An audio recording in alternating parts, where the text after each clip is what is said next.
Welcome to Day 2 of the Grunt-proof survival games. In the last episode, Eric was captured after about 8 hours of evading Bill. Despite his limited knowledge in survival and evasion, Eric actually performed very well and impressed all of us. His land navigation skills were on point, he used the terrain to his advantage, and he successfully evaded Bill and the Grunt-proof scouting team for a pretty long time.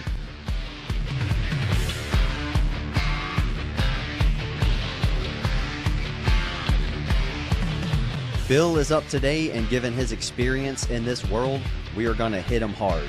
Will Bill's expertise get him through this event? Will he be able to survive, evade, and reach the endpoint before Eric captures him? Stick around to find out.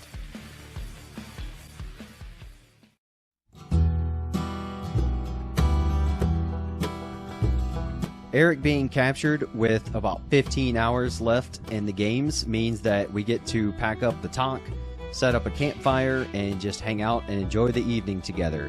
That also means the contestants will get plenty of rest before tomorrow's games.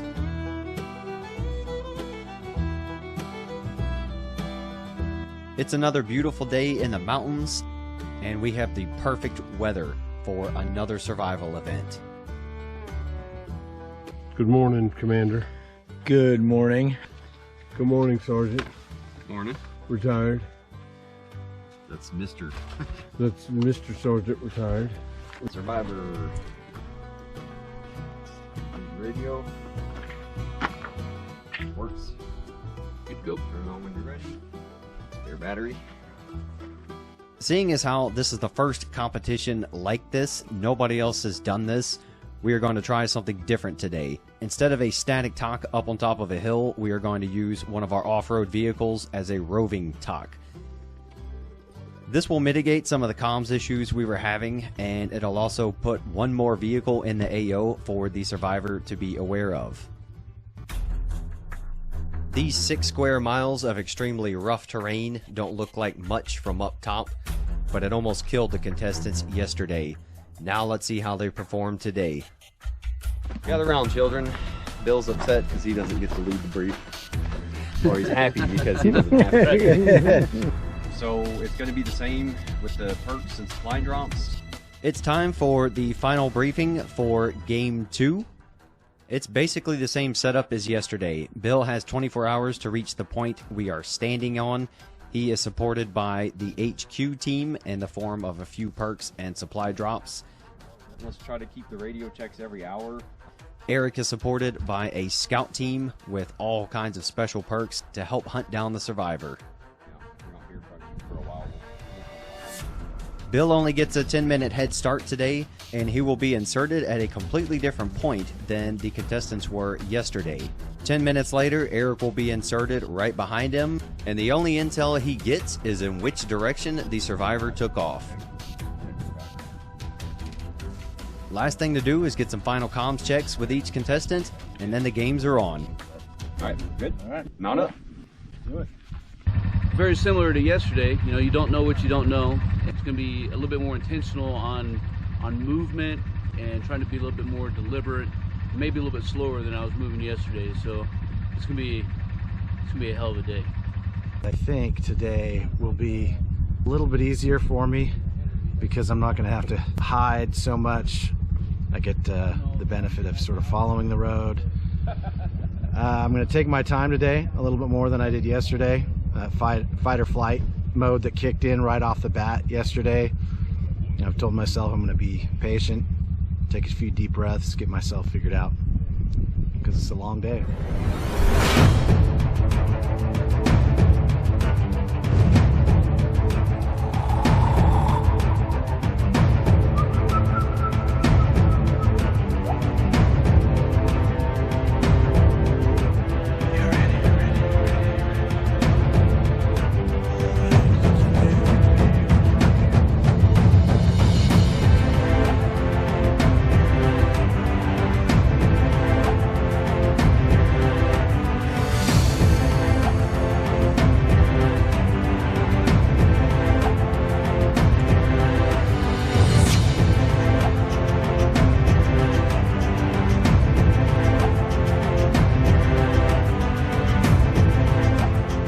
Besides the mandatory emergency medical equipment, tracking, and comms devices, the survivor is carrying little to nothing.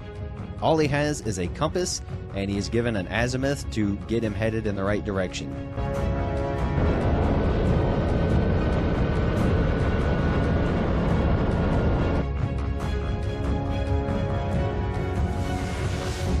Gotta get off the X. All right. After a quick loadout check, Bill decides that he needs to get moving because he knows Eric is coming in hot.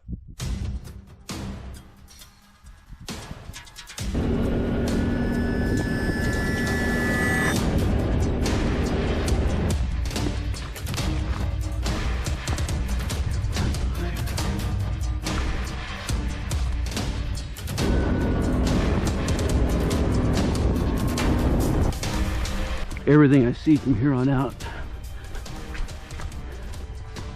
potential enemy contact.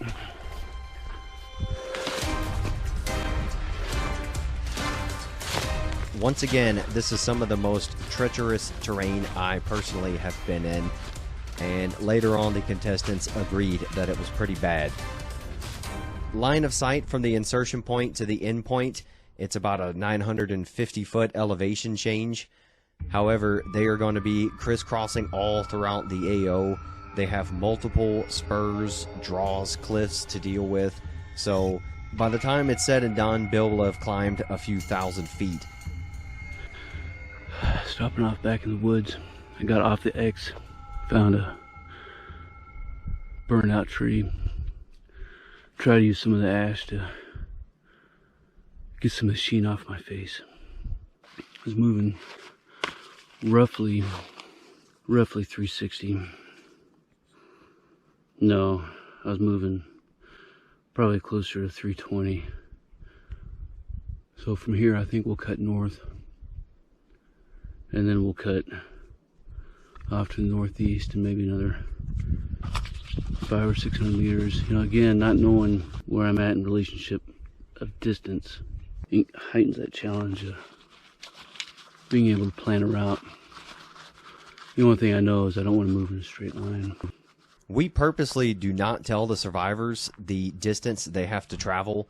First of all, because we know they will not travel in a straight line and we can't predict the directions they will travel, but it's also part of the psyops of the challenge. A little bit of mind games and confusion goes a long way in making things harder for the survivor, especially in Bill's case, a very experienced outdoorsman.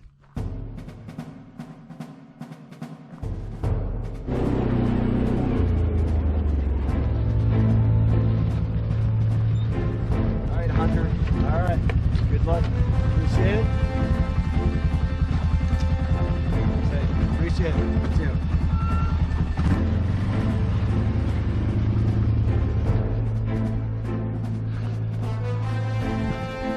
The hunter is allowed to use the roads, and knowing which direction Bill started off in, Eric seems to be fairly comfortable on what he has to do. Hey Bill, survivor, you are not gonna make it.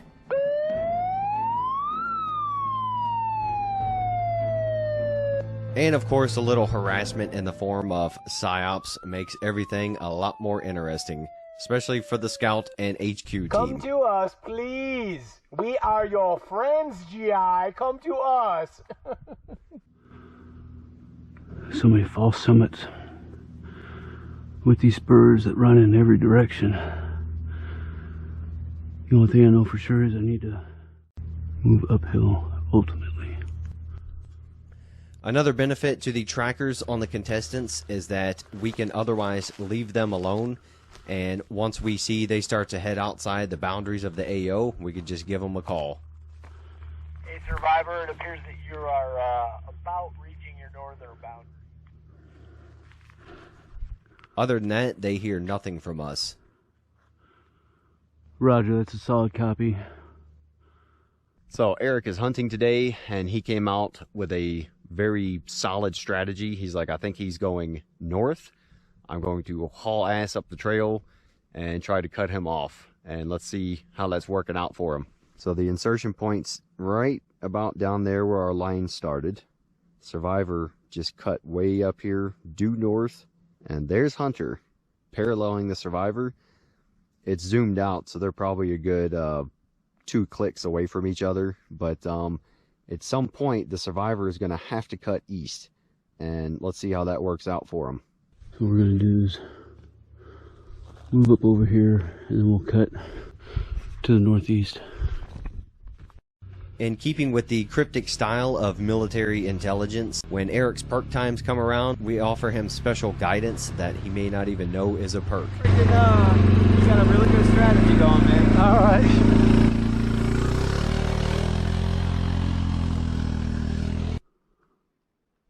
Now that Bill has reached his maximum northern limit, he realizes he has to cut directly east. Welcome to the hell that is Manzanitas. Everything is a risk. These plants can become so thick you only have 2 choices. Bust through and risk them getting so bad you can no longer pass, or box around and possibly get lost or captured. Can't really use this to my advantage. Unless I just squat hole. We gotta cut them down a little bit. And try to work our way back up.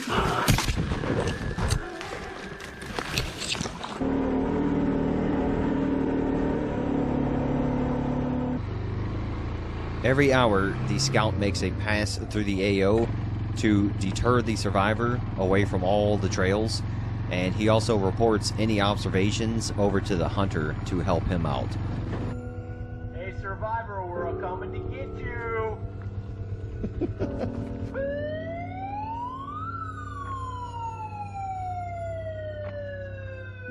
I have a feeling maybe he's on this side of the road. Maybe I could work my way down over there. Take a look. Eric has a similar strategy that Bill had yesterday. He is now between the survivor and the endpoint. So he realizes that all he has to do is sit in a good elevated position and let the survivor come to him. But survivor, don't forget how psyops work. Might not be such a good thing. My kit got a little bit of camo. Bill finally digs through his survivor loadout and realizes that he has actual camouflage paint with him. Now he gets to add on to his improvised tree charcoal job and make himself blend in a lot better with the terrain. It's not just one person who's after me, it's basically 4. And they know where I'm at, they know where I'm moving to. Eric has free maneuver, using the roads, using resources he has that I don't have available, so I'm going to squat hold here for a few more minutes, hydrate up a little bit. We'll continue moving our way down and up.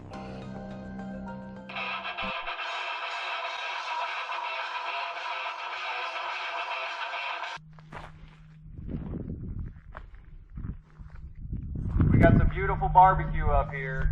You're missing out. Surrender now. You get some lovely food. We got beer. I need to channel a hunter. I need to channel something to help me find him. So, if I can hunt like the spider, I have to become the spider. With things being a little bit slow, Eric also decides to camo up a little bit. He ends up with a pretty interesting style of camouflage, but hey, you know what? Everyone has their own preference. The survivor is game. That is all. Survivor is game. Hey, it's perk time, so be advised the survivor is on the move, and it doesn't look like you're going to meet him if you keep going down that way. All right, I appreciate that. I'm getting moving now. I was finishing up my artwork here, so you'll see it in a minute. I hope you're impressed. That's your last perk for an hour. All right, sounds good. I'm coming back up in just a sec. Calculated use of perks helps keep the games rolling and make things interesting.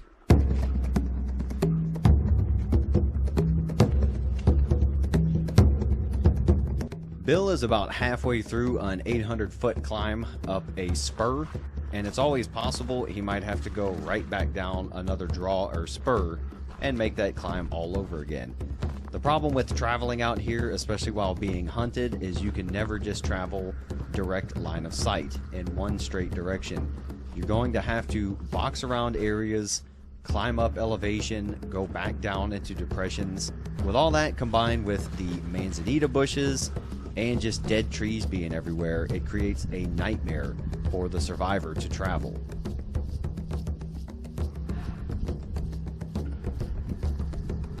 Slow is smooth and smooth is fast, especially in the evasion world.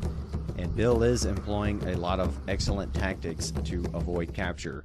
One of them you can see here is he does not just walk straight up and crest a hill. East. Keep our shadows off to our left for a little bit. He actually hunkers down a little bit to observe everything over the hill before just popping his head up over it. A little bit. Stop and listen. Short security halt. He has no idea where the hunter or the scouting team is. Look around. Though I expect the hunter is moving more carelessly than I am. There's the ATV.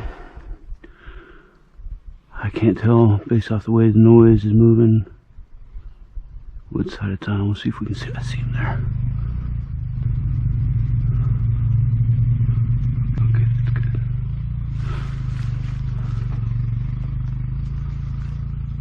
I thought it was closer than it was. That's good. That's good. He could have been on the ATV. Bill remembers that one of the hunter's perks is at least once during the 24 hours, he gets a free relocation anywhere within the AO. Bill also has no idea which quad is driving around the area near him.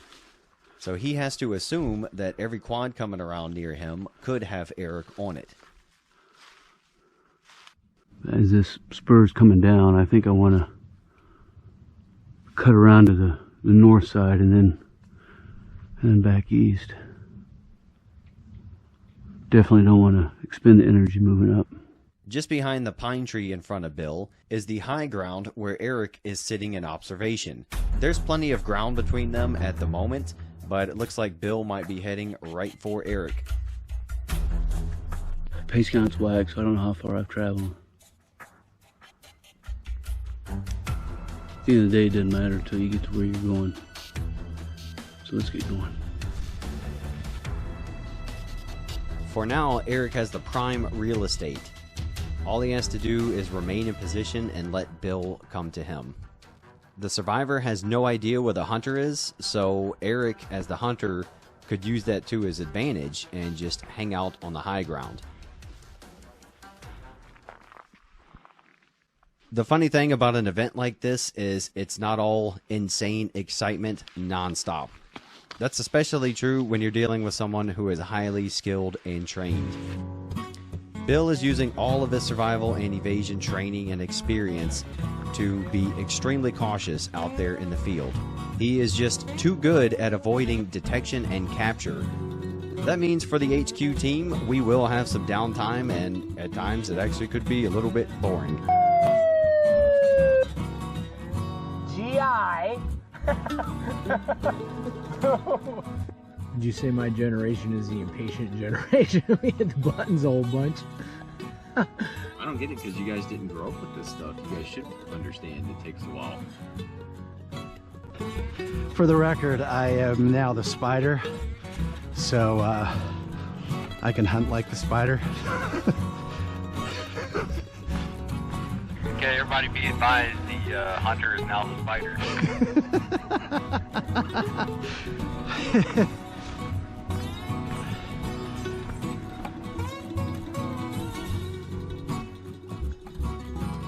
Shortly after his first major climb of the day, Bill had to go right back down into the bottom of a draw. Now looking up, he realizes he has even more of a climb. The torture never ends for the survivor, as he has to avoid detection and capture by the hunter and his scouting team, and he also has to contend with the extreme terrain.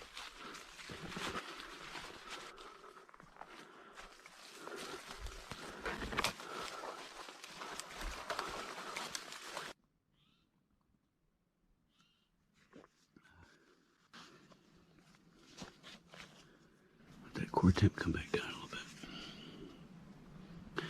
The only downside about drinking water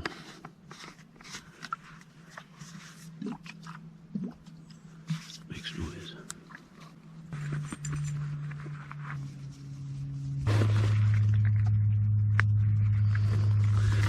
The good thing is here it's not too dark.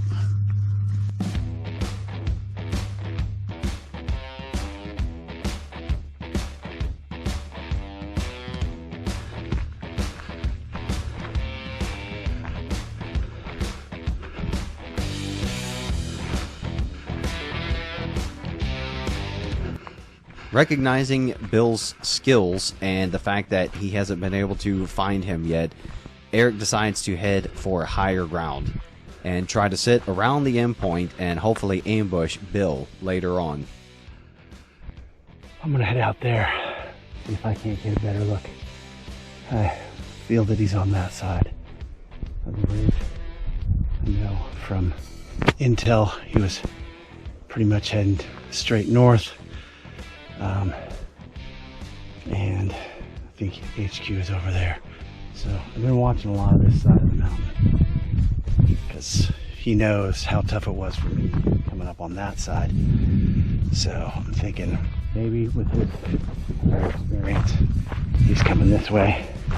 And anyways, we'll go out on this out here and we'll get a better look of that side and this side. See if we can't hear anything, see any movement.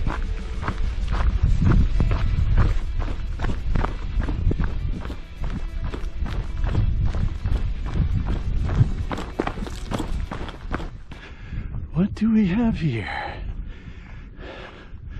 Look at that.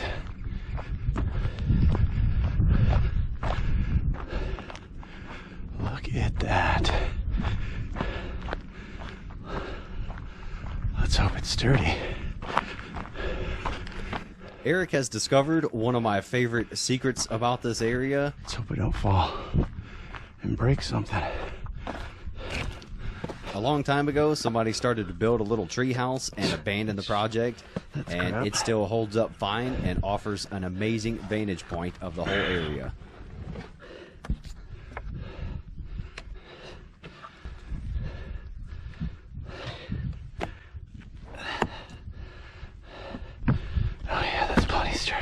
HQ, this is Spider, come in. Go ahead. Hey, I'm at the tree stand here. I'm gonna sit and observe for a while and eat something. So just because I'm sitting for a while, don't think I'm falling and I can't get up. Got it, thanks. Got some MREs here, protein bars. Ooh, beef snack. Maybe I'll eat a beef snack. What else we got? White chicken chunks. Cheese spread. Peanut butter. Tortillas. Ooh. It seems like Eric has found the perfect spot to hang out and have an afternoon snack and observe and see if he can spot Bill moving around. That's just one of the many perks of the hunter.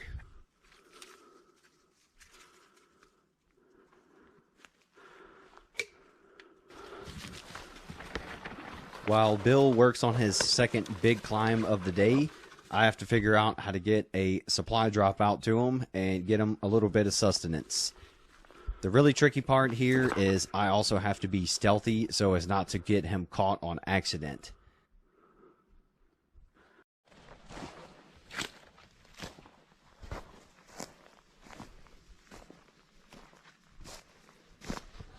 I got some support coming in, water, a little bit of chow, and some fresh batteries, which I desperately need. Sitting in a little ravine just a small gully. So it's supply drop time for the survivor. Have to be a little different about getting his stuff to him. Park far away from him, take a different route to get to him, and once I get close to him, I kind of have to get down and try to creep a little bit. Don't want to give away his position, trying to bring him stuff. Once again, each contestant is carrying a tracker with them, so we can safely identify their general location. The problem is, with any kind of heavy canopy over either one of them, it's hard to pinpoint their exact location.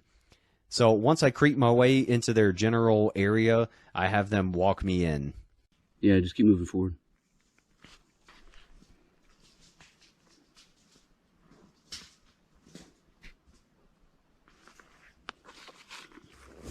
It has been 4 long, torturous hours for Bill, and just like Eric, all he gets is a measly power bar and a little bit of extra water.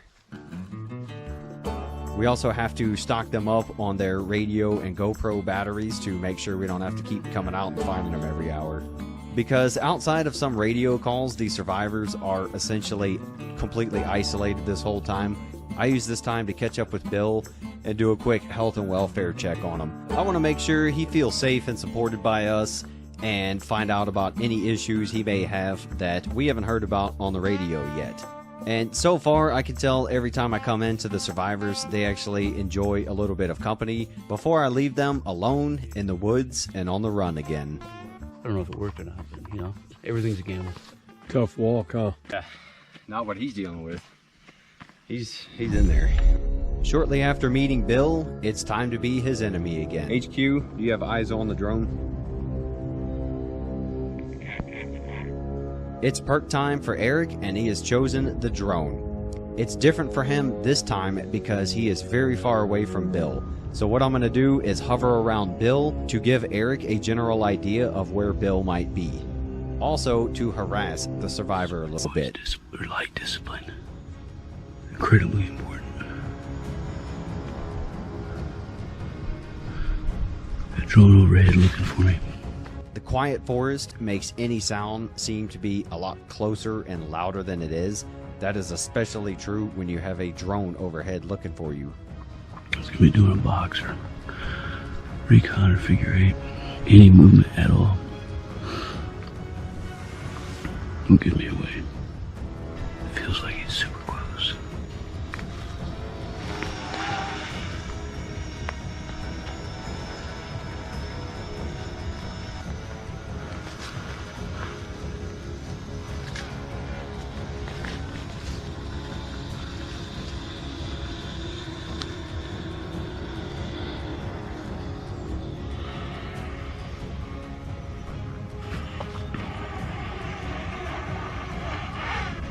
Shit, it just feels close. Because Eric is so far away, I can actually bring the drone right on top of Bill just to stress him out a little bit. Fuck, man. He's right there.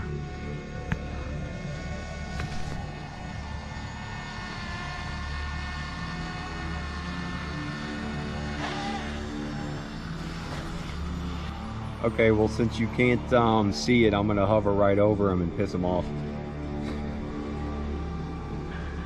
Alright, sounds good. Over. He's probably really uneasy about that. Bill knows he is stuck in his position and cannot move, but he also doesn't know what Eric is seeing in reference to the drone. So this is a perfect opportunity to put some stress on Bill. He knows my general vicinity, so he has 2 options. Sit and wait, knowing I have to move towards him, or close with. Which gives me 2 options. Sit, wait, hold up, keep moving the direction that I have been, or change routes. Don't exactly know what his location is. The confusion that comes from simply not knowing is all part of the games here. The survivor is always left in the dark, and they're never sure which option to take. Sounds like he's gone. Everything they do is a gamble. Just count it as a Vietnam flyby. Sounds good.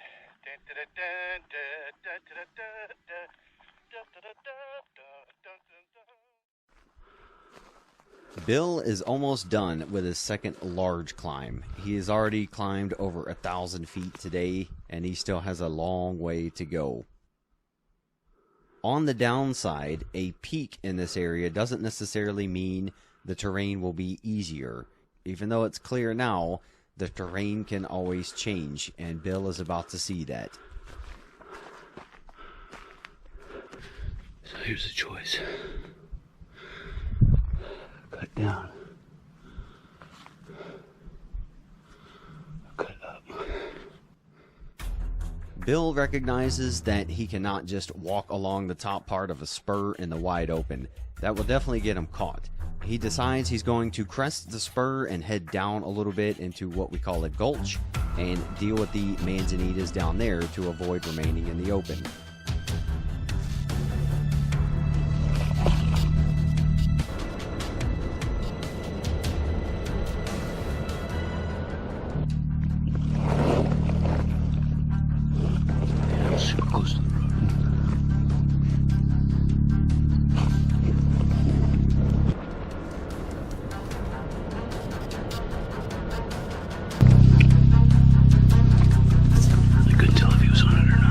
Bill is now totally paranoid about which quad is driving through the AO. Is it a scout vehicle, or is it somebody transporting the hunter for his free location? That's exactly what we want.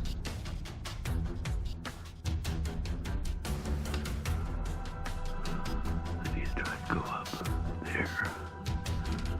Maybe here. Manzanita. I hate manzanita.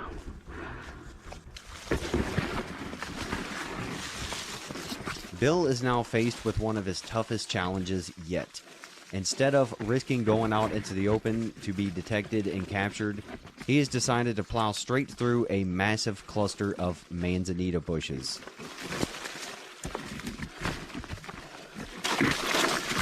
Still getting through this shit. This will be the thickest brush he has gone through yet.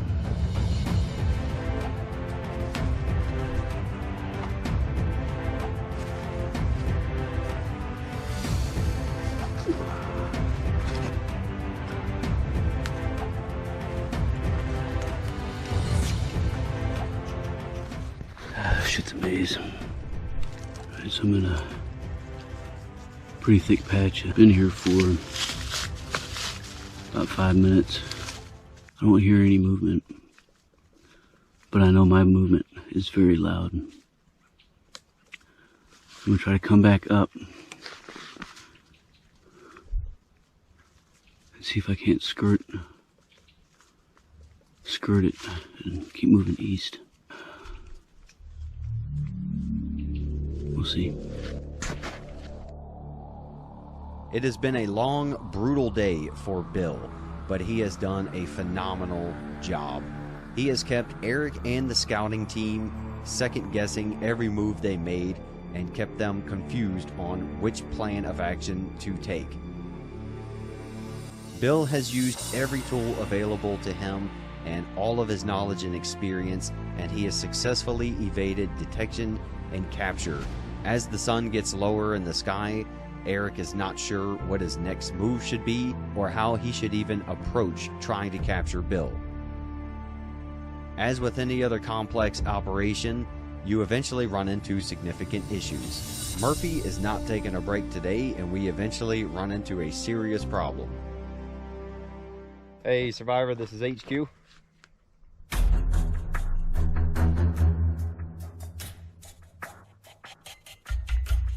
Survivor, this is HQ, come in.